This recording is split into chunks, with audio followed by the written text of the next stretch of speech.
महादेव्याः कुक्षिरत्नम् शब्दजीतरवात्मजं श्रीराजचन्द्रमहं वन्दे तत्त्वलोचनदायकं प्रभुतत्त्वलोचनदायकम्।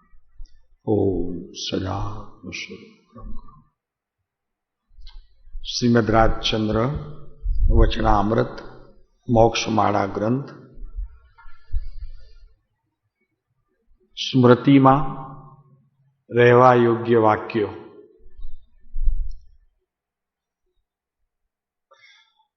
મૂળમાં જેના માટે અધ્યાત્મમાં પ્રવેશ કરવા માટે આપણી જે દોડ છે, મૂળમાં જે દોડ છે ને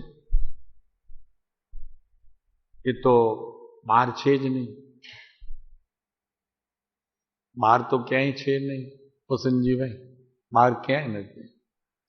કુકમામાં નથી ને મુંબઈમાં નથી ને વિધમાં નથી, ક્યાંય નથી બહાર। એ તો ભીતર છે। જ્યાં તમે જાઓ ત્યાં એ સાથે ને સાથે છે। જેમ સ્મૃતિ પોતાથી બહાર નથી, એમ અહીંયા જ્ઞાનીના વાક્યો પણ બહાર નથી અને છતાં બહાર પ્રવર્તે છે। અન્ય ભાવોની અંદર જીવ વયો જાય છે। જ્ઞાનીના વચનો એને સ્મૃતિમાં રહેતા નથી।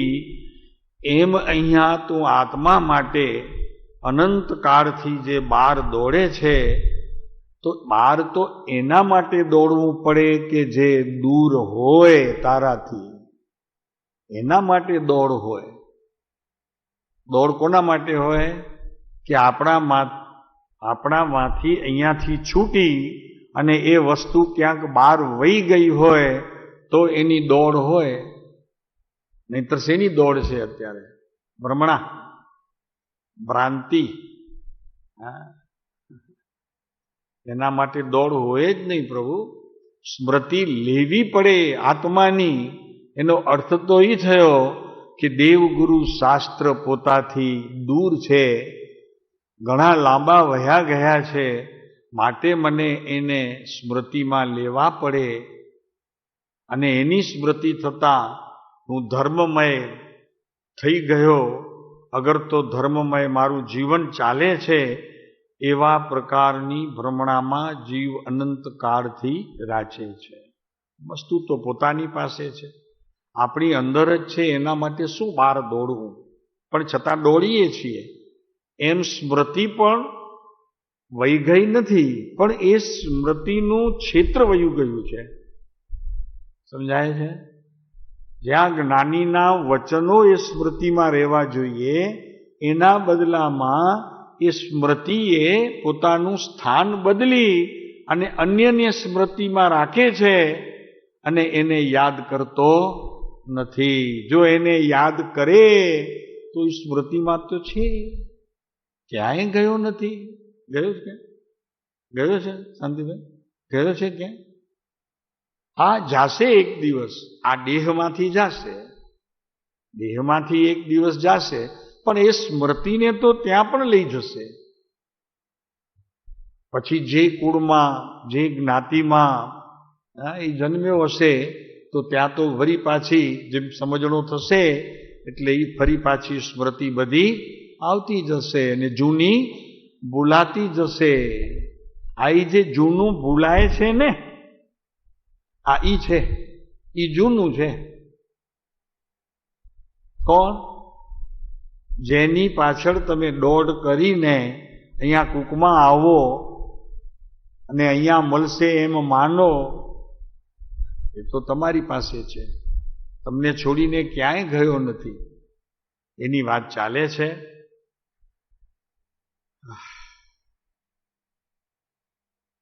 આ છે સત્ય ધર્મને અનુસરતો એવો પોતાના જ્ઞાનનો વેપાર, પોતાના જ્ઞાનનો વેપાર।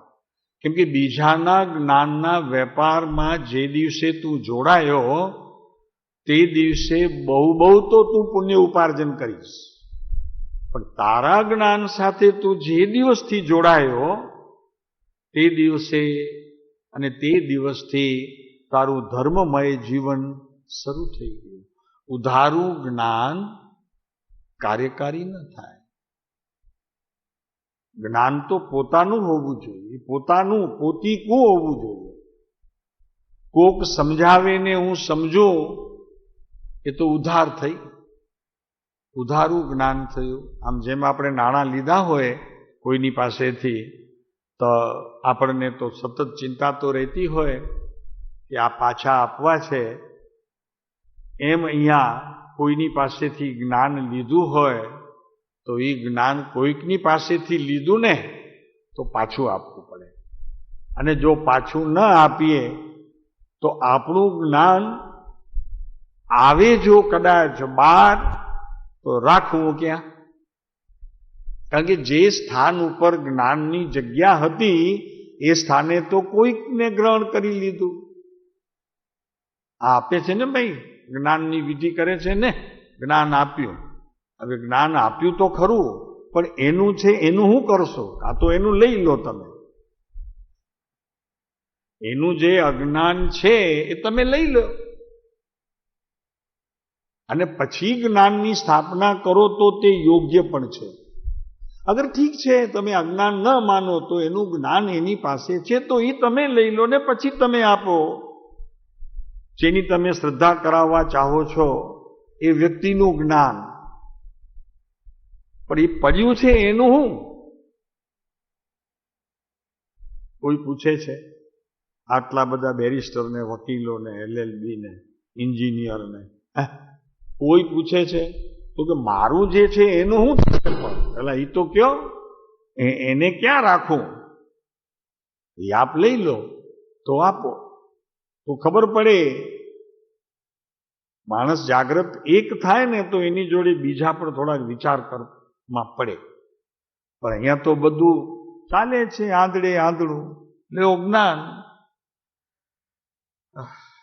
તો એનાથી આવા સત્ય ધર્મના મનોરથ પોતાના જ્ઞાનથી એટલા બધા ઉજળા થાય છે કે એ ઉજળાપણું એ સમ્યક દર્શન છે. અને જેટલો પોતે અત્યારે અંધકારમાં છે, જ્ઞાનના અંધકારને અત્યારે વર્તમાનમાં અનુસરતો છે. જ્ઞાન છે પણ એ મિથ્યા હોવાના કારણે અજ્ઞાન છે વર્તમાનમાં. એટલે અજ્ઞાન છે એટલે કેમ? તો કે જે વસ્તુ પોતાની છે એને માનતો નથી અને જે પોતાની નથી એને પોતાની માને છે. એમ જે વસ્તુનું જ્ઞાન કરે છે તે વસ્તુનું જ્ઞાન એ બીજા જેનું કરે છે જ્ઞાન એનું માને છે.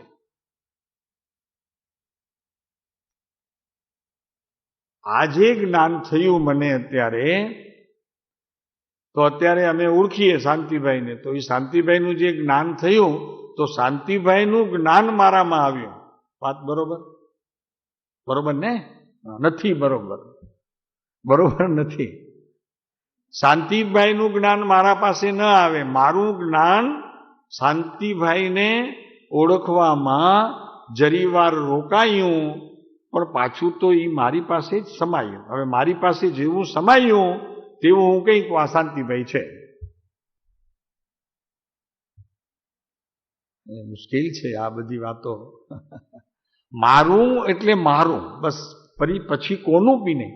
એ પછી કોઈના સંબંધીનું પણ જો જ્ઞાન મારી પાસે આવ્યું હોય તો તે પર સંબંધીનું જ્ઞાન મારી પાસે આવ્યું ખરું, પણ મેં તે સમયે એ માન્યું કે આ તો મારું જ્ઞાન છે. એનું ક્યાં હતું? શાંતિભાઈનું ક્યાં જ્ઞાન હતું? શાંતિભાઈને મેં ઓળખ્યો તો એ કંઈ શાંતિભાઈનું જ્ઞાન નહોતું. હવે સમજાણું? એ તો જ્ઞાન મારું હતું.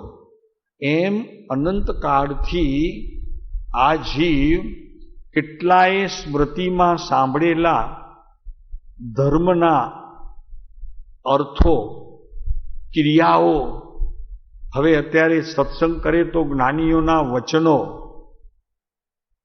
આચાર્યોના વચનો, શાસ્ત્રો, આગમ, એ ભીતર દાખલ જ નથી કરતો.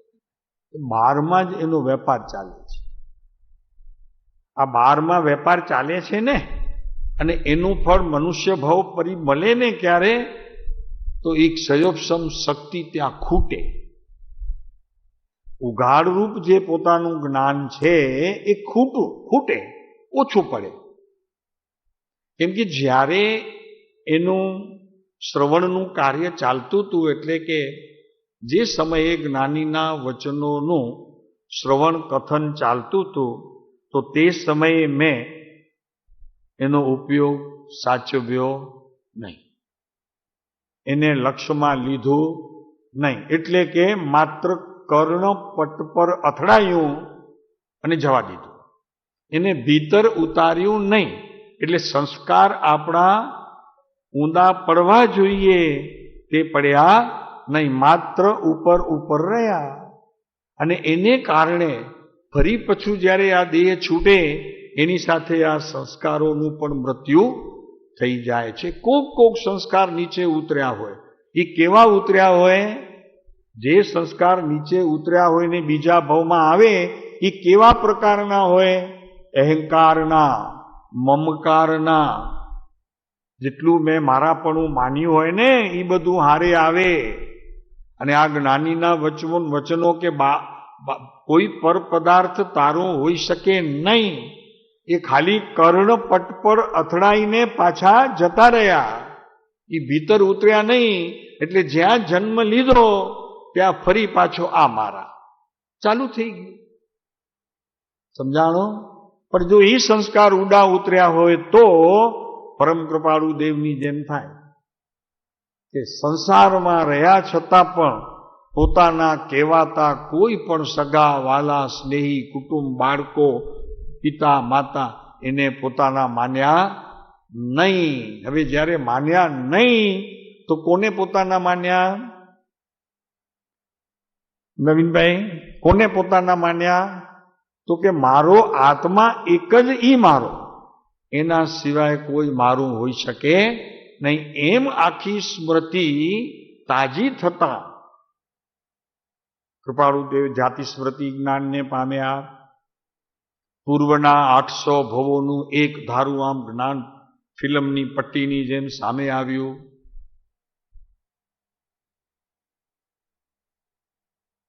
એ સ્મૃતિ રહી ગઈ. એ સ્મૃતિ વર્તમાનમાં પાછી સામે આવતા કૃપાળુદેવે એને પાણી પાયું, એને માટીને ખાતર આપ્યું, જેથી એ વૃક્ષ અત્યારે મોટું થઈ લાખો અનુયાયીઓ એ પુરુષના વચનોના આધારે પોતાના આત્માનું કલ્યાણ કરવામાં રોકાયેલા છે. એમ આપણે જ્યારે જ્યારે જ્ઞાનીઓના વચન શ્રવણ કરીએ, બસ અહીંયાથી નીચે નથી જતું, સમજી લો. આ છૂટા જ છે ને, આમ બી અમે દેહથી તો છૂટા ખરા કે નહીં? આની જેમ ભેગા તો નહીં ને? છે ને છૂટા? છે ને? ખાલી થોડાકમાં જ અટકેલા છે. બસ એમ કરીને સંસ્કાર નીચે ઉતરતા નથી, એની વાત આપણે કરી રહ્યા છીએ. તો આપણે જોઈએ વચનામૃત અને શિક્ષા પાઠ પાનું 128, શિક્ષા પાઠ અને 101. અને આજે બોલ ચાલશે છઠ્ઠો. આજે લેખ લખાશે છઠ્ઠીના. વાત એવી છે કે આ ખરેખર લેખ જ છે. આ લેખ અત્યારે જે ચાલશે એ ખરેખર જીવનમાં નીચા ઉતરે, ભીતર ઉતરે તો કામ થઈ જાય. કારણ કે જ્યાં પણ વાંધો છે ને તો આ છઠ્ઠા બોલમાં છે. છઠ્ઠીના લેખ બરોબર લખાયા નથી. હવે એ તો બહારથી ફઈને બોલાવવા પડે ને, ઘરના તો કોઈ ચાલે નહીં. ફઈ આવે ને, કોણ આવે? ફઈ ને, ફઈ આવે. છઠ્ઠીના લેખ લખાવવા ફઈ આવે.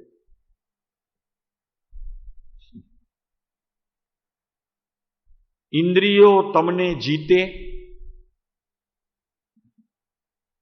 બસ પડ્યા ઢીલા. કેમ કે ઇન્દ્રિયોથી તો પૂરું વિશ્વ અત્યારે જીતાયેલું છે.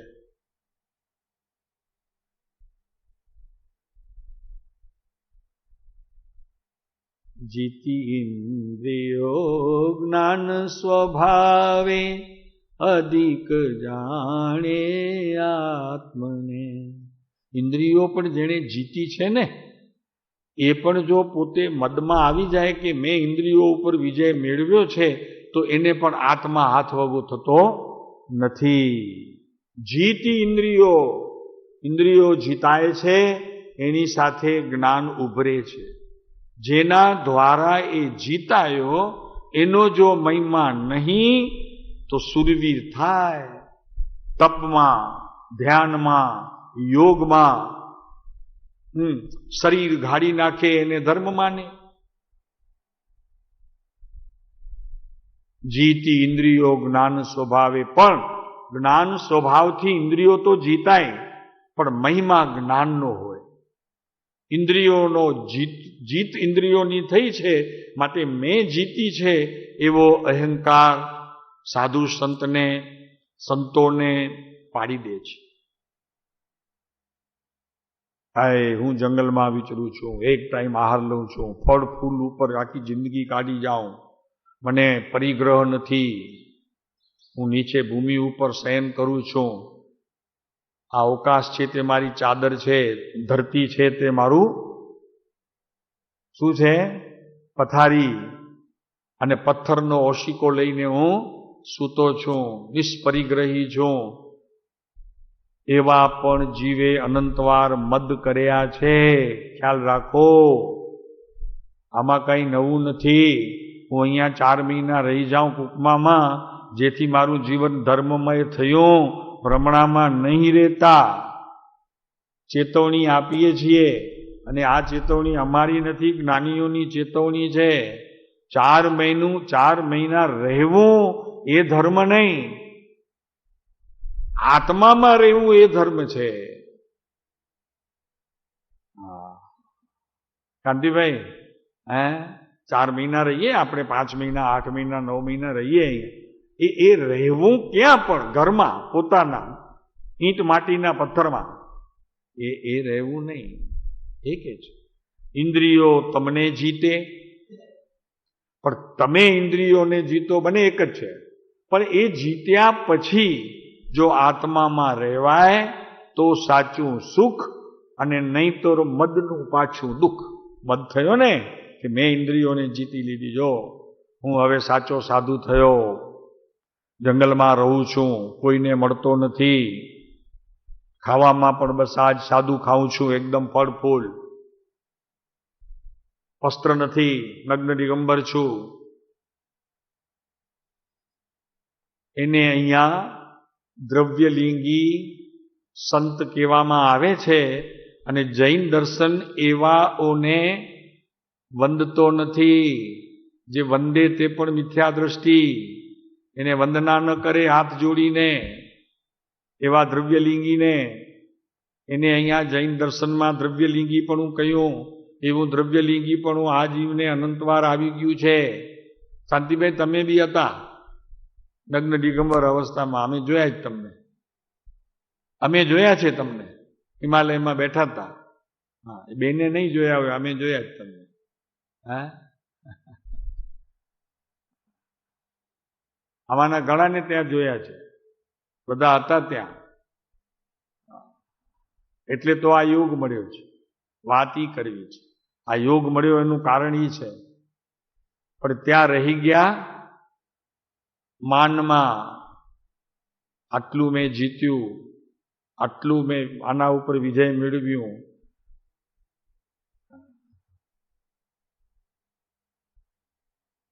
વહ સાધન બાર અનંત કિયો, યમ નિયમ સંયમ આપ કિયો, પુનિ ત્યાગ વિરાગ વૈરાગ્ય અથાગ લયો, વનવાસ લિયો મુખ મૌન રહ્યો, દ્રઢ આસન પદ્મ લગાય દિયો, મન પૌન નિરોધ સ્વબોધ કિયો, હઠ જોગ પ્રયોગ.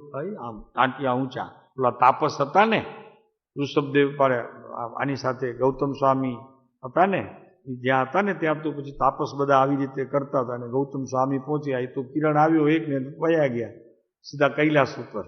આ બધા જોતા રહી ગયા. એ એટલા માટે ત્યાં તપસ્યા કરતા હતા. એને જવું તો ઋષભદેવ ભગવાન પાસે. જાણું એમના સ્થાનમાં જવું હતું. હવે આ બધી કરસતો કરતા હતા, ઉલટા સુલટા આમ જો તો વર્ષોના વર્ષો સુધી આમ ઊંધે માથે ચામાચીડિયાની જેમ લટકે, ચામાચીડિયાની જેમ ઊંધે માથે વર્ષોના વર્ષો એવો તપ આકરો કર્યો. અને કોકે તો આખા શરીરમાં ઓલો આમ કરી, આટલું હાથ આમ કરીને આખું શરીર આમ ઉલટાવીને બધું એવા હઠયોગના પ્રયોગો. એક પગે કોઈ ઊભો રહે આખી જિંદગી, વર્ષોના વર્ષો સુધી એક પગે ઊભું રહે, કોઈક જમીનમાં વર્ષોના વર્ષો પડ્યો રહે, શ્વાસને અહીંયા મૂળાધાર ચક્રમાં મૂકીને. આ બધા હઠયોગના પ્રયોગો છે. કોઈક એક પાંદડું લઈને સારી એ જિંદગી દરમિયાન અનાજ ન ખાધું હોય, પાણી ન ખાધું હોય, વર્ષમાં એક વખત કોઈક પાંદડું ખાઈ લે અને આખી જિંદગીનો નિરાલ ખાવા પીવાની. એવા હઠયોગના પ્રયોગો આ જીવે પણ અનંતવાર કર્યા છે, પણ આત્મા મળ્યો નહીં, એના પર દ્રષ્ટિ ગઈ નહીં. બધું કર્યું પણ એની દ્રષ્ટિ રહી ગઈ. બસ મહિમા બહારનો આવ્યો પણ પોતાનો મહિમા આવ્યો નહીં. ઇન્દ્રિયો તમને જીતે અને સુખ માનો, તે કરતા તેને તમે જીતવામાં સુખ. તમે એને જીતો, એ તમને જીતે એના કરતા તમે એને જીતો, ઇન્દ્રિયોને, તો સુખ, આનંદ અને પરમપદ પ્રાપ્ત કરશો. આનાથી પરમપદ પ્રાપ્ત થાય. હવે આ જીતાય કેવી રીતે ઇન્દ્રિયો? પ્રશ્ન તો એ છે. અહીંયા તો કૃપાળુદેવી કહ્યું કે ઇન્દ્રિયોને તમે જીતો અને સુખ માનો, એના કરતા તમે એને જીતો. બરોબર છે? બે વાતમાં ફરક પડ્યો, ખબર પડી? તમે ઇન્દ્રિયોને જીતો અને ઇન્દ્રિયો તમને જીતે. આ વ્રત જપ તપ કરે છે ને, એ તો ઇન્દ્રિયોનો વિજય છે. થોડી વાર ચાલશે, એક ભવ બે ભવ ચાલશે, પછી નહીં ચાલે. પણ જ્યારે તમે ઇન્દ્રિયો ઉપર વિજય મેળવો તો તમે આત્મા ઉપર વિજય મેળવ્યો એ બરાબર છે. ત્યાંથી તમે ખસ્યા અને આત્મામાં આવી ગયા. સમય સારમાં બહુ સરસ છે, 31મી ગાથા છે આ, બહુ સરસ છે. ત્યાં ન્યાયથી અને સિદ્ધાંતોથી બહુ સરસ કર્યું છે. આપણે અહીંયા કૃપાળુદેવની વાત જોઈશું કે આ ઇન્દ્રિયો જીતાય કેવી રીતે. કારણ કે મૂળ તો આપણને એ જોવું છે ને, આપણને શું જોઈએ છે? કળ જોઈએ છે ને, કે કેવી રીતે જીતાય. અહીંયા તો વાત કરી, ખાલી વાત કરી એ કામની નથી. જીતાય કેવી રીતે, એને જીતવી કેમ?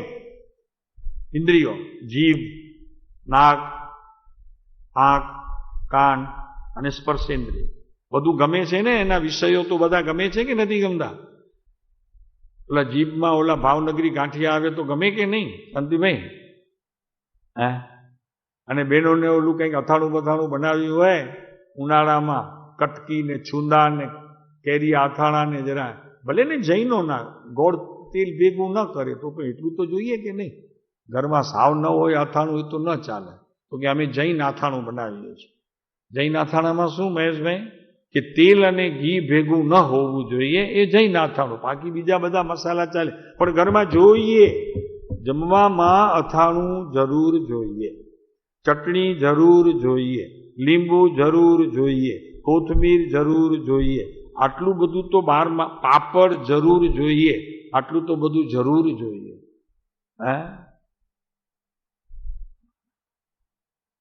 એ બધા જીભના રસ છે ને ભાઈ, શરીરને આપવાના બધા જીભના રસ છે.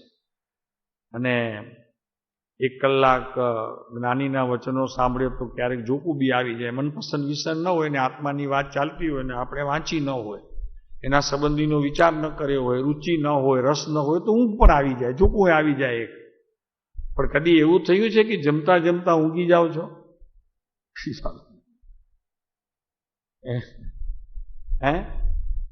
પણ એક વાત કહીએ, તમે નથી ઊંઘતા પણ ડિપ્રેશન વાળું ઊંઘી જાય. ડિપ્રેશન વાળા ઘણા ઊંઘી જાય છે જમતા જમતા. એ ખબર તમને નથી? ખબર ને? ડિપ્રેશન એટલે શું? ડિપ્રેશન એટલે શું? કે પોતાના મન ઉપર જેને કંટ્રોલ નથી એને ડિપ્રેશન કહેવાય. બહુ સાદી સીધી વાત છે. તો હવે એ જમે છે એ પણ એના સ્મૃતિમાંથી વયો ગયો, તો એને એવો બસ ખ્યાલ જ નથી આવતો, અને સહેજે જમતા જમતા ઊંઘ આવી જાય. જાણો, જેવી રીતે સભામાં ઊંઘ આવે તો એ એક ડિપ્રેશન છે.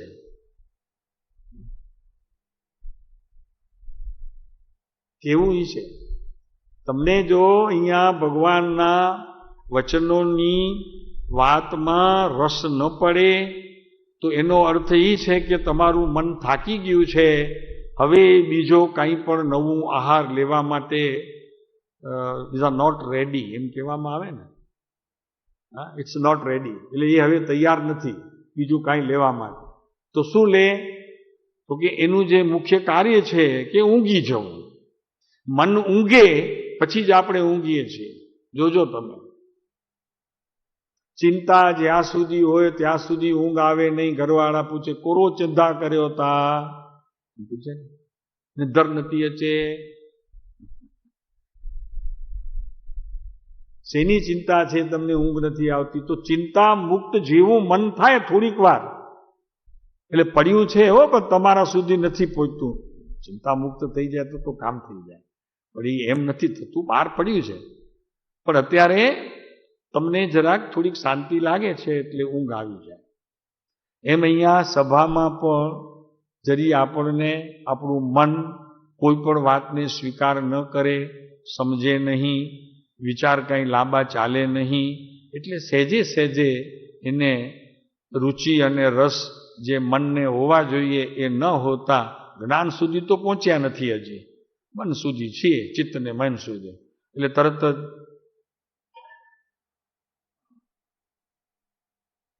પેલા પાપણ ઢળે અને પછી આંખ બંધ થાય, પછી ગરદન જરા વાંકી વળે અને પછી ધીરે ધીરે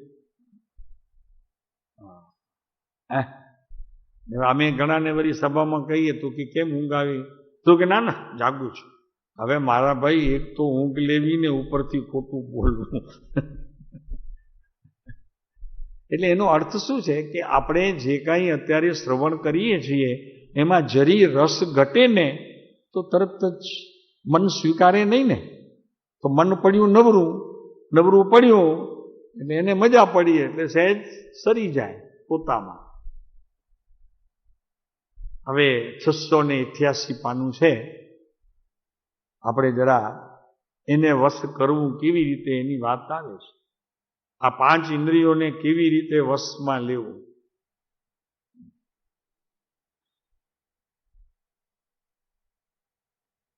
688 688 પાનું, પેજ નંબર.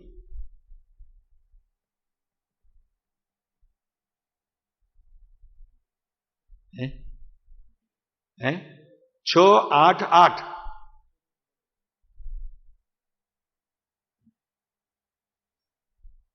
પ્રશ્ન છે અહીંયા નીચેથી ત્રીજો પારિગ્રાફ, નીચેથી ત્રીજો પારિગ્રાફ. પ્રશ્ન છે 5 ઇન્દ્રિયો સી રીતે વશ થાય છે? હવે મળ્યું બધાને?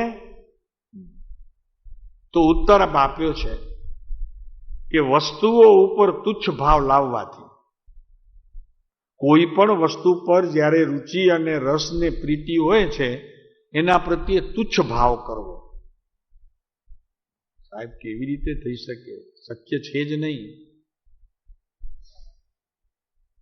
જ્યાં ઇન્દ્રિયોના વિષયો હોય તો વિષયો તો એને કહેવાય કે જ્યાં પ્રીતિ હોય. હવે તે ઉપર તુચ્છ ભાવ કેવી રીતે કરવો? જ્યાં ઇન્દ્રિયો અને મન ભેગું હોય જ, એકલી ઇન્દ્રિયો ના હોય, કારણ કે એ બેની સગાઈ છે. એ લોકોએ બહુ વહેલા લગ્ન, ગાંધર્વ લગ્ન કરી લીધા છે બહુ પહેલા. કેમ કે જ્યાં ઇન્દ્રિયોના વિષયો હોય ત્યાં મન હોય ને હોય. કેમ હોય પૂછો? તો કે ઇન્દ્રિયો તો જડ છે, આ તો જડ છે, એને કાંઈ ખબર નથી મારો શું વિષય છે. એ પણ સમજાય છે? આને ખબર નથી સ્પર્શેન્દ્રિયને કે મારો શું વિષય છે. આંખને ખબર નથી મારો શું વિષય હોય.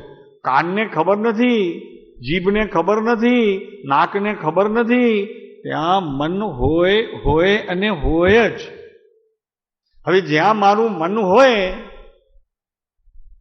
ને ત્યાં હું ન હોઉં તો થઈ રહ્યું ને પછી તો વિકલાંગ કેવામાં, મોગેલિયન શું કહેવાય તમારે, મોંગોલિયન, એના જેવો થઈ જાઉં. માટે હું તો જાગ્રત છું. જ્યાં મન હોય, જ્યાં મારું ચિત્ત હોય, ત્યાં તુચ્છ ભાવ કેવી રીતે કરવો? બોલો. હવે અહીંયા દીકરાનો દીકરો આવ્યો, તુચ્છ ભાવ. દીકરો આવ્યો, તુચ્છ ભાવ. દીકરી આવી, જમાઈ આવ્યા, તુચ્છ ભાવ.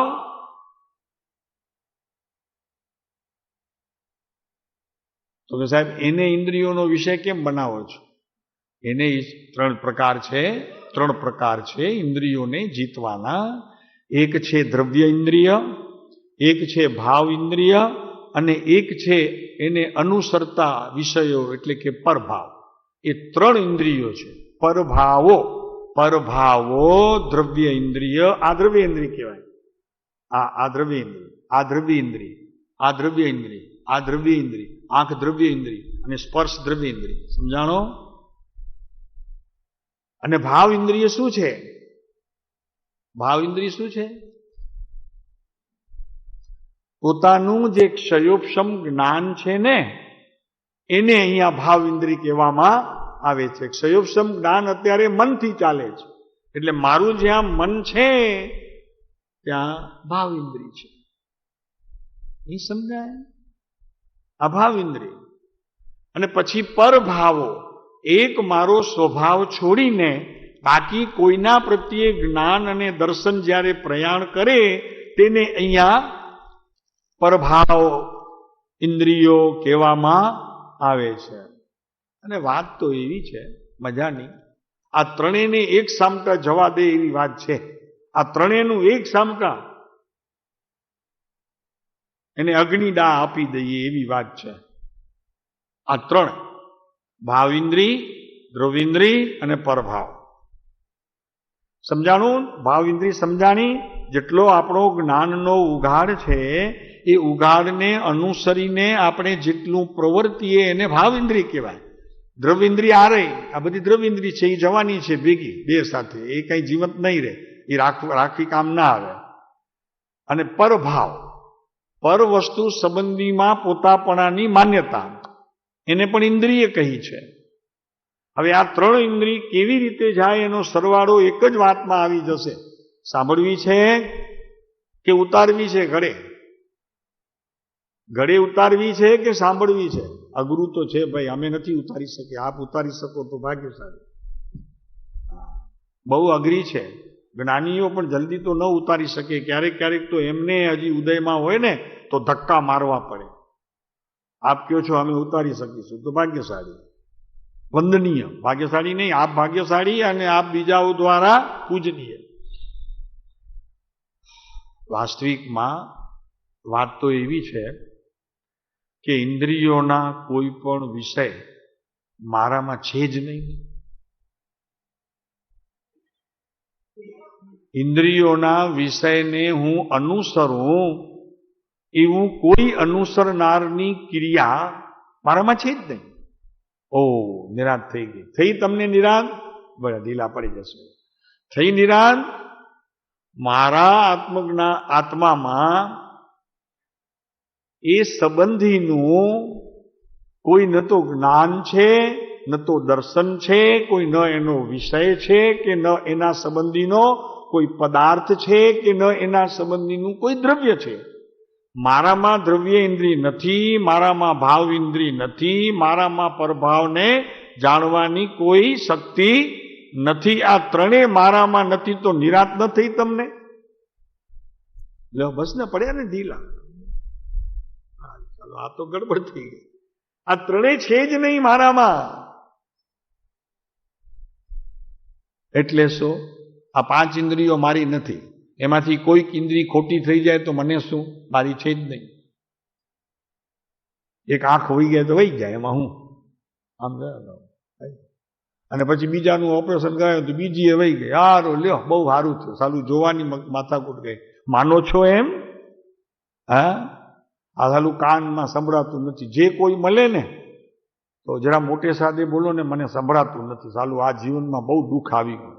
અરે દુઃખ આવ્યું તો સોંપી દો આત્માને, વાત પૂરી થઈ ગયા, સોંપી દો ને.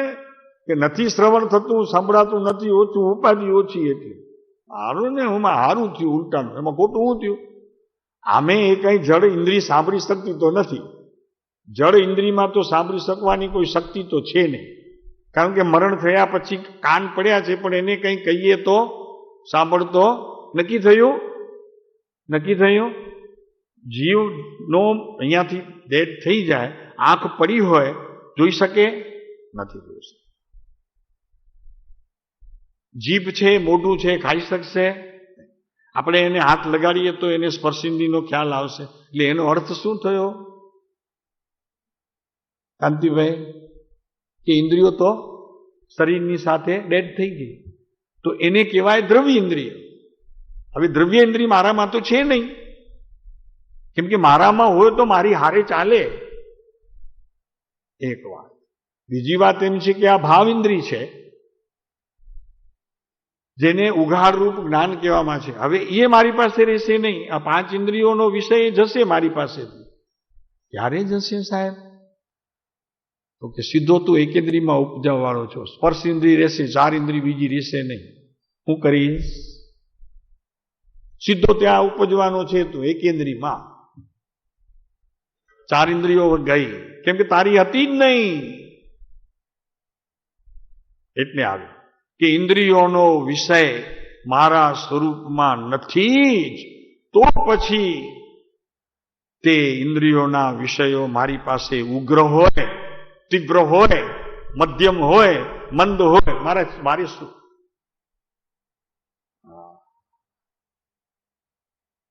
એનો વિષય કે હું, મારી આંખ છે ને બહુ તેજ છે, હું જોઈ શકું છું 4 કિલોમીટર સુધી.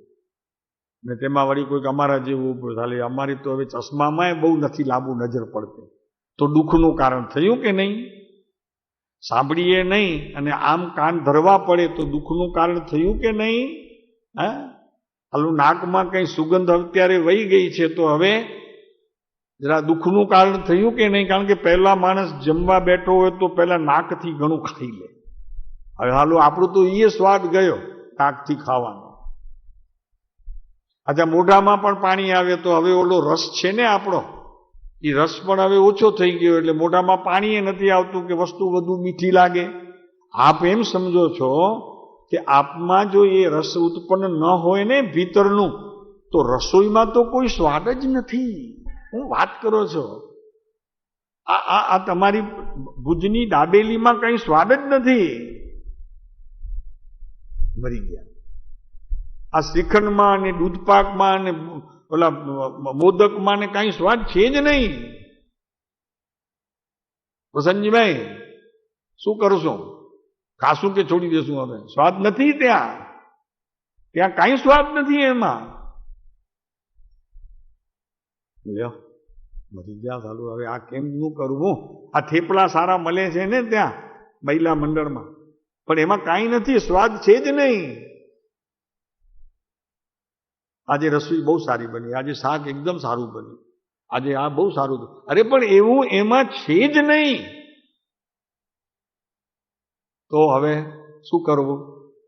તો છે શું? તો સાહેબ ફોડ પાડો કે શું છે પછી? એ નથી એમાં, અને છતાં મને સ્વાદ આવે છે, તો એ છે શું? તો કે સ્વાદ પિંડુમાંથી ઝરતો એક રસ. આ વિજ્ઞાનની વાત કરીએ છીએ. પહેલા સ્વાદ પિંડુમાંથી ઝરતો એક રસ, એ રસની સાથે ભળતો મસાલાને એનો બધો ભેગું થવું, એકરૂપ થવું, અને તે જ સમયે એ વસ્તુ પ્રત્યેના પોતાના રાગની ઉત્પત્તિ થવી કે આ મને ગમે છે.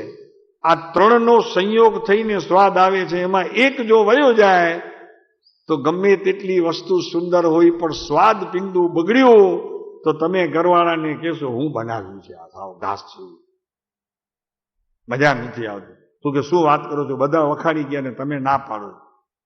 થાય છે એવું? ત્યારે શાંતિભાઈ કે આવો એ ચૂપચાપ ખાઈ લો છો? પછી પૂછશું અમને હમણાં તમે શું કહો છો? પછી એમને પૂછશો કે જે પીરસવામાં આવે તે ખાઈ લ્યો છો કે પછી ધાંધલ કરો છો?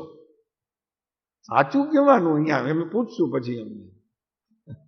હે નથી બોલતા ને, ડાયા છે. પણ એ એવા ડાયા થવા જોઈએ, આમાં છે એવા ડાયા. ઓલા નથી બોલતા ને ચલાવી લેવું એ તો સરળતા છે જીવમાં. શું વસંતજીભાઈ શું કરશો? સમજાણું? આ ત્રણ વસ્તુ ભેગી થાય. એક તો મસાલાનું આવવું, સ્વાદ પિંડુથી રસ ઝરવો અને વસ્તુ પ્રત્યેના રાગની તે સમયે ઉત્પત્તિ થવી. આ ત્રણ ભેગા કાંતિભાઈ મળી કરીને તમને સ્વાદ આવે. અને એ ત્રણ વસ્તુ તારા સ્વભાવમાં છે નહીં એનો નિર્ણય કરવો જોઈએ. કમસે કમ નિર્ણય કરી અને એવે સમયે આ જ્ઞાનને તાજું રાખવું જોઈએ. પ્રત્યેક ક્રિયામાં પછી તે ભોગની વસ્તુ હોય તો એક વખત, ઉપભોગની વસ્તુ હોય એમાં પણ એમ જ. ઉપભોગ સમજાય, ભોગ સમજાય? હા સમજાય છે? પેલા ત્રણ છેલ્લી ત્રણ ખુરશીઓ, ભોગ અને ઉપભોગમાં ફેર હું? ભોગ અને ઉપભોગમાં ફેર હું? ઉપભોગ ફરી ફરી વપરાય એવી વસ્તુ હોય તેને ઉપભોગ કહેવાય. અને ભોગ એક વસ્તુ એક વખત વાપરી અને એને ફેંકી દેવી એને ભોગ કહેવાય.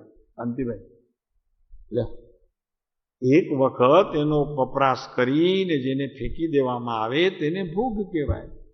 અને એ જ વસ્તુને ફરી ફરી જો વાપરવામાં તમે ઉપયોગમાં લ્યો તો તેને ઉપભોગ કહેવાય. બરાબર? ભોગો ઉપભોગ એમ.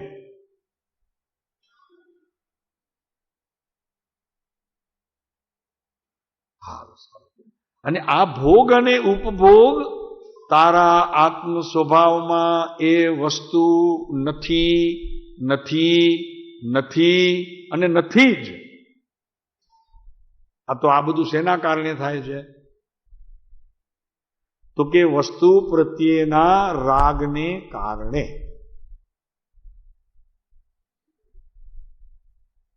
આ જલેબી સારી છે, આ બુંદી બહુ સરસ થઈ છે. પેલા રાગ વેદ્યો, સમજાણું?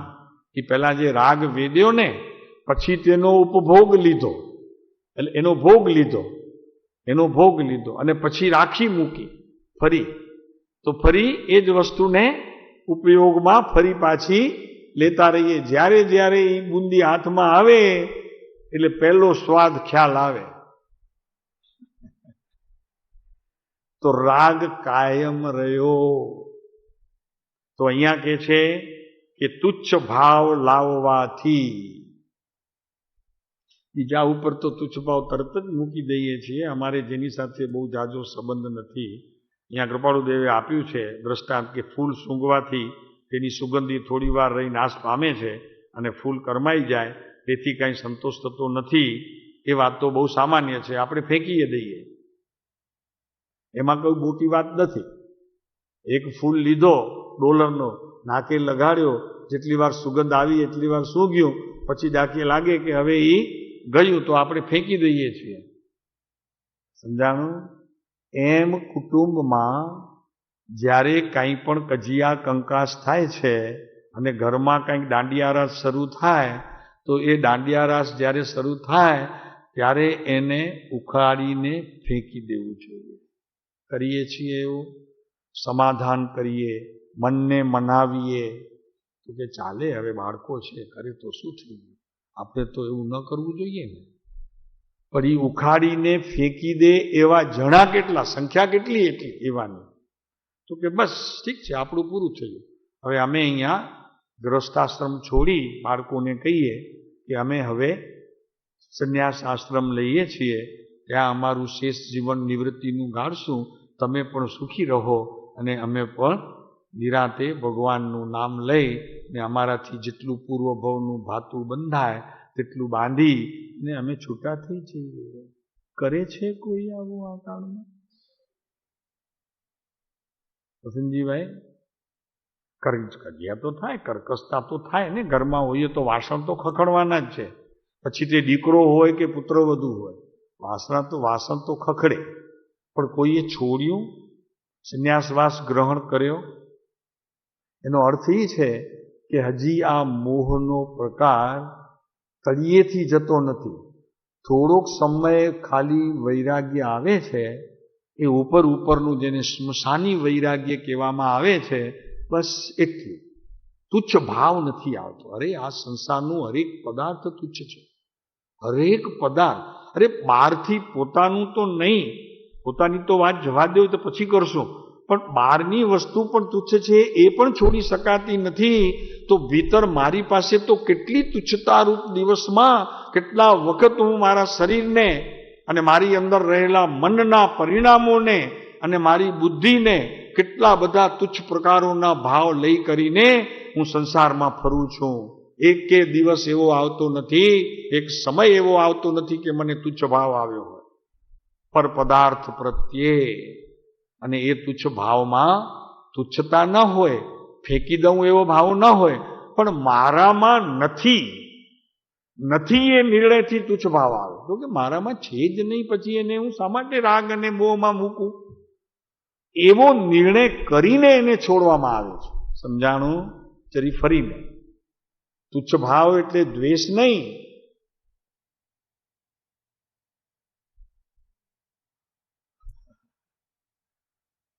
સો મહેશભાઈ, તુચ્છ ભાવ એટલે દ્વેષ ભાવ નહીં.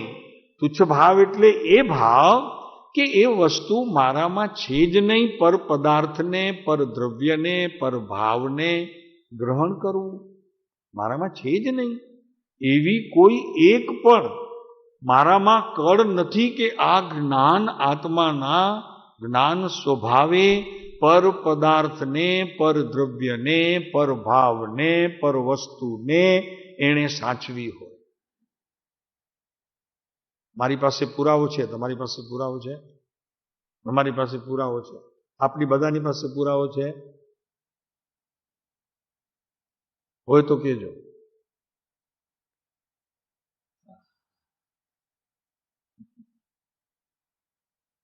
અમારી પાસે પુરાવા છે કે અમે પરભાવને એક સમય માત્ર પણ રાખ્યો, એનાથી દુઃખી થયા.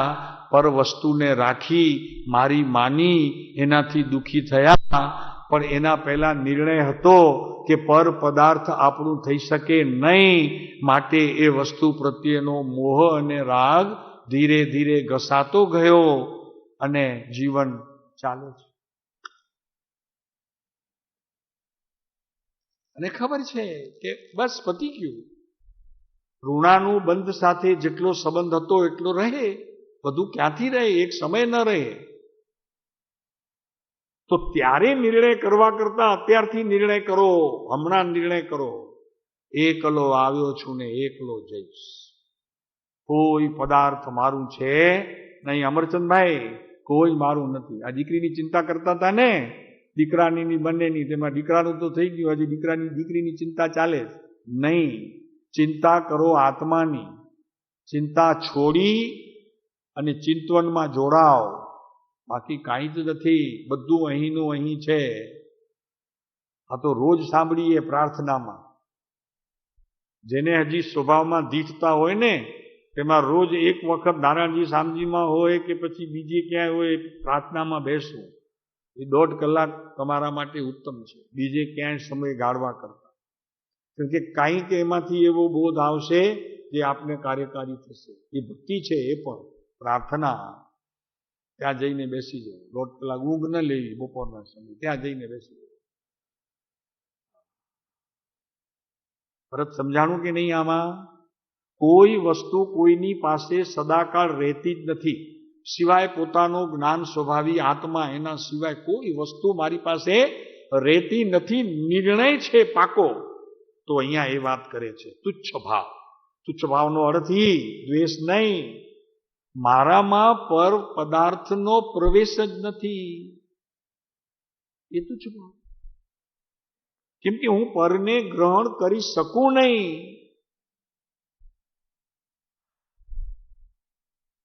આપ સંત થઈ જશો. બધા સંતોની માર્કેટ હશે.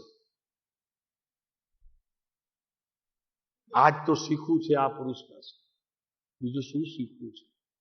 બીજું કઈ આ શીખવા જેવું નથી. આનાથી સંયોગ વધશે, ઉલટાનું મદ આવશે, પોતાનું અહંકાર આવશે. શીખવું તો આ છે એ પુરુષ પાસે. પર વસ્તુમાં નહીં મૂંઝવો, એની દયા એ આત્માની દયા. એની દયા એટલે એ આત્માની દયા છે. તમે તમારા આત્મા ઉપર દયા નથી કરી કોઈ દિવસ. ઢોરોને ઘાસચારો આપ્યો છે, કબૂતરને ચણ આપવા જાઓ છો. હવે તો દુકાળ થોડું ઓછું થઈ ગયું, ને તો દુકાળ હોત તો રૂપિયા આપણે સારા જેવા ખર્ચીએ, 10-20 હજાર જેવી આપણી શક્તિ. પણ પોતાના આત્માની દયા હજી આ જીવે કરી નથી. બરોબર છે કાંતિભાઈ? સ્વદયા છે મોક્ષમાળામાં 5. સ્વદયા, પોતાના આત્માની દયા આ જીવે અનંત કાળમાં કદી કરી નથી. લ્યો બસ, કદી કરી નથી. છોકરાની કરી, પુત્રવધુની કરી, એના દીકરાઓની કરી, કરીને પછી એક દિવસ સૂતો શમશાનમાં, બસ લાંબો થઈને પડ્યો. ભખ અગ્નિ એ બધું ભડકી દીધું. હતું ન હતું જીવનમાં બધું સરખું થઈ ગયું. શું રહ્યું તારી પાસે? રહ્યું શું તારી પાસે? તારું હતું એ તારી પાસે રહ્યું. બીજાનું તારી પાસે થાય કેવી રીતે? હોય નહીં, બનવાનું નથી, બને કેવી રીતે? આશ્ચર્ય થાય. તો આ તુચ્છ ભાવ લાવવા, ફૂલ તો સૂંઘીને ફેંકી દઈએ, એમાં તો સવાલ જ નથી. એમાં તો આપણને ક્યાં ફરક પડે છે? ક્યાં પૈસા ખર્ચીને લીધું હતું, તો નીચે પડ્યું હતું, સારું લાગ્યું તો લઈ લીધું, કાં તો તોડ્યું હતું, જરાક આમ સારું લાગ્યું હતું, તોડ્યું. આપણું ક્યાં હતું? ભાઈ આ બધું એમ જ આવ્યું છે. તે ફૂલ લઈને સૂંઘીને ફેંકી દીધું, એમ બધા આ સંસારના તારી આજુબાજુ ફરતા પદાર્થો આમ જ છે. તું નહીં છોડે તો તને એ છોડીને વયા જશે, અને નહીતર તું એને છોડીને વયો જઈશ. એક દિવસ એવો આવવાનો છે ભાઈ. તું તને સાચી વાત, આ તો આચાર્ય બતાવે છે કે ઇન્દ્રિયોના વિષયો અને એને અનુરૂપ મન, એને અનુરૂપ બુદ્ધિ, એવો કોઈ વિષય તારામાં છે જ નહીં. એક વખત નહીં, 1000 વખત નહીં, અનંત વખત નહીં. જ્યાં સુધી આ ભાવ સાદી શાંત ન થાય ત્યાં સુધી આ વાતને લઈને જ્યાં પણ જાય તો આ વાત કરી છે. આ વાતને સ્મૃતિમાં લેવી, આ સ્મૃતિમાં લેવા જેવું છે. આ વાક્ય સ્મૃતિમાં રહ્યું તો તારો જય છે, અને નહીતર ફરી પાછી 4 ગતિની પરિભ્રમણ દશા છે. આવું છે ભરત સૂત્ર. જો તેમ તુચ્છ ભાવ આવવાથી ઇન્દ્રિયોના વિષયોમાં લુબ્ધતા થતી નથી. આ ભાવ, તુચ્છતા એટલે આ તુચ્છતા કે પર પદાર્થને હું સૂંઘું, પર પદાર્થને હું સાંભળું, પર પદાર્થને હું આંખેથી જોઉં, પર પદાર્થને જીભે રાખું, કે પર પદાર્થનો હું સ્પર્શ કરું, પણ આવી કોઈ વસ્તુ મારામાં મૂળ તો છે નહીં, તો આ કરું છું શું? મારી પાસે જે વસ્તુ નથી એના ચાળા પાડું છું, હું તો પાગલ છું.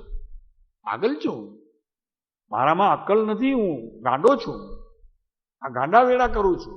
લોક ભલે મને ડાયો કે, પણ હું તો ગાંડો છું.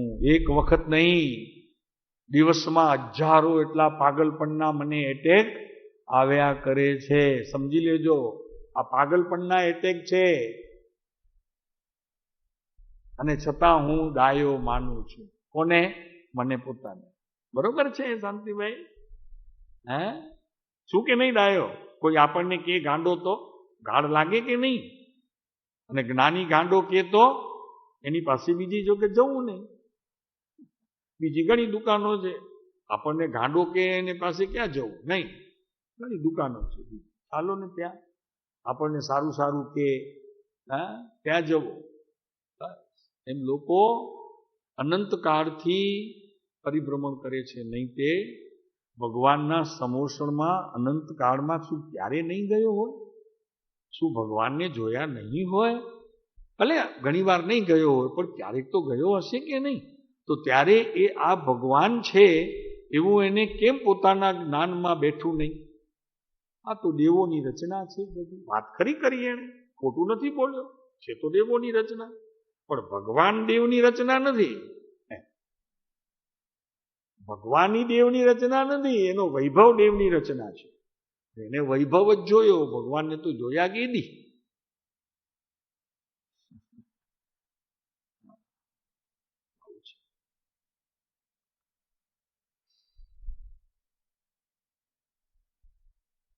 ભાઈ, આ તુચ્છનો ભાવ એટલે મારામાં મારી વસ્તુ જે હોય તે પ્રગટ થાય, બીજી આવે ક્યાંથી? ગોળમાં કડવાટ જણાય, સાકરમાં જરી પૂરાપણું આવે તો આપણે એને ફેંકી દઈએ છીએ, તો કે આ બગડી ગઈ વસ્તુ. બોલો, તમે તમને ફેંકો છો? તમારા ભાવને ફેંકી દો છો? વસ્તુ તો ફેંકી દો છો. તો કે ફૂગ આવી ગઈ, 3 દિવસથી આમ દૂધની મીઠાઈ હતી, ફૂગ આવી ગઈ, હવે આપણાથી ખવાય નહીં. તુચ્છ ભાવ આવ્યો તુચ્છ ભાવ, પણ એમાં બગડવાનો દોષ હતો, એમાં ગુણ હતો બગડવાનો, માટે બગડ્યું છે, ફેંકી દો. આપણે શું કરીએ? કેટલાને મારા કરીને બેઠા છીએ સંસારમાં, અને તેમાં જે મારી સાથે રહે એ તો મારા, એટલે અહીંયા મારે છૂટવા પડશે. ભાઈ, છોડી જશે તને, ખાતું એને છોડી દઈશ. શું થશે? આવે છે તુચ્છ ભાવ વસંતજીભાઈ? શું કરે? કેટલું સહેલું છે નહીં ધર્મ અત્યારે લોકોને. જરી ભક્તિ કરી તો ધર્મ થઈ ગયો, મજા પડી ગઈ. જરી દેવવંદન કર્યું, મજા પડી ગઈ. જરી આજ્ઞા ભક્તિ કરી, મજા પડી ગઈ. જરી પૂજા કરી, મજા પડી ગઈ. અરે ભાઈ, મજા પડી એ વાત તારી સાવ સાચી છે, પણ એ મજામાં તો બધું પુણ્યબંધ થાય, ધર્મ ન થાય. આ વાત ક્યાંથી મળશે પ્રભુ? શ્રવણ કરવા એ નથી મળતી અત્યારે આ કાળમાં. તો શ્રવણ કરવા નથી મળતી. સત્યને શોધવા લોકોને જવું પડે એવી સ્થિતિ લોકોની રહી નથી. લોકો તો એમ સમજે છે કે આ ધર્મ સભા છે, જાજા બેઠા છે અને સંત બિરાજે છે ઉપર અને વાત કરે છે, તો સત જ હોય ને, અસત કેમ હોય? આવી ભ્રમણાઓમાં લોક રાચે છે. તેમાં આ તો હળ્યો નર્યો પંચમ કાળ. લોકોની મતિ પહોંચે નહીં, અને જેની મતિ છે એની વાત લોકો સુધી પહોંચે નહીં, અને પહોંચે તો માને નહીં. આવું બધું છે. આ શું કરે? તેમ તુચ્છ ભાવ આવવાથી ઇન્દ્રિયોના વિષયોમાં લુબ્ધતા થતી નથી. જોયું?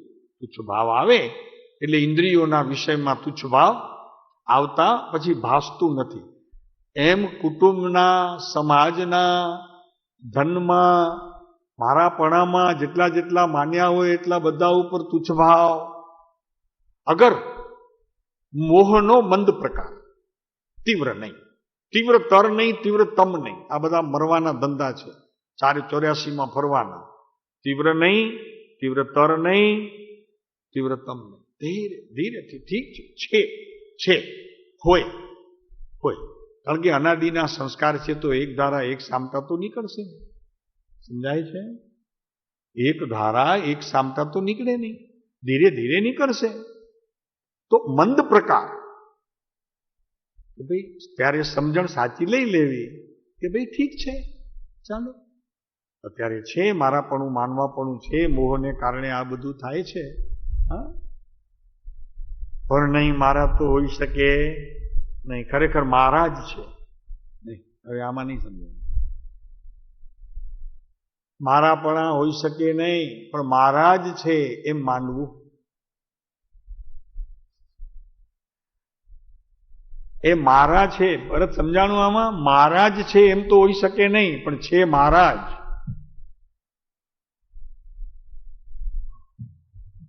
સમજાણું? મારા કહેવાય ને, આપણે ઓલા મોકલાવે છે ને મારા, મારવા માટે સુપારી આપે છે ને એ કે છે અહીંયા આપણને ઇન્દ્રિયોને કોઈએ સોપારી આપી દીધી છે, ચેતવા જેવું છે.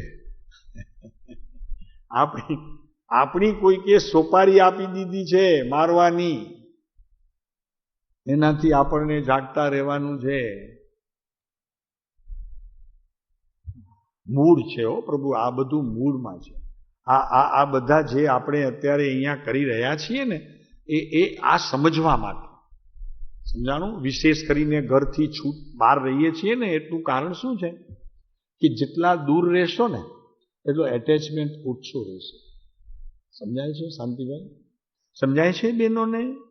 જેટલા ઘરથી દૂર રહેશો એટલું એટેચમેન્ટ ઓછું, અને ભેગા રહેશો તો ડિટેચમેન્ટ વધુ. એ છોડવું આકરું પડશે.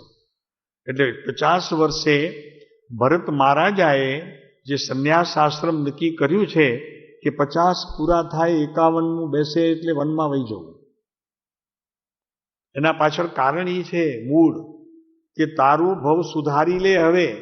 હવે તું ઘરથી દૂર રહે, અને પછી કહેવાય ને આપણે જેના અન્ન જુદા તેના મન પણ મારે મન જુદા કરવા છે.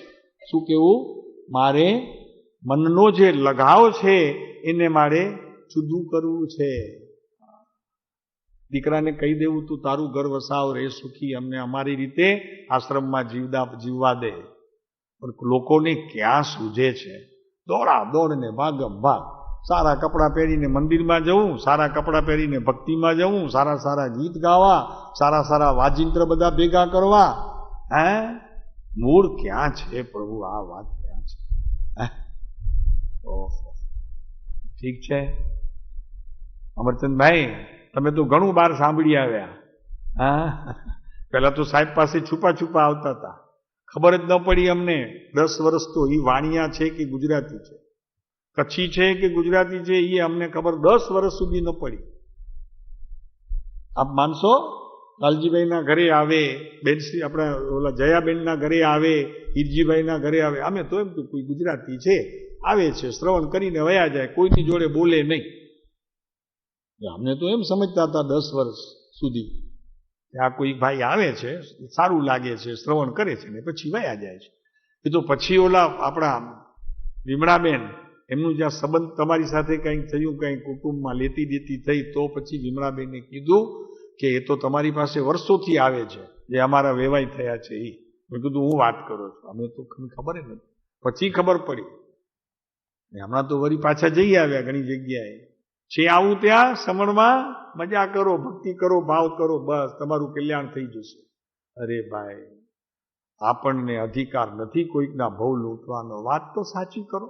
લોકો કેટલા આવે છે એની વાત જવા દો, પણ કેવા આવે છે એની વાત કરો. કેટલા આવે છે એ મહત્વનું નથી, કેવા આવે છે. 3 પ્રકારના જીવોની વાત કરશું આવતીકાલે વળી પાછા. 3 પ્રકારના જીવો છે, એમાંય 3 પ્રકાર છે. કેવા છે, કેમ છો અને શું કરો છો, આ બધા ભેદ આવશે.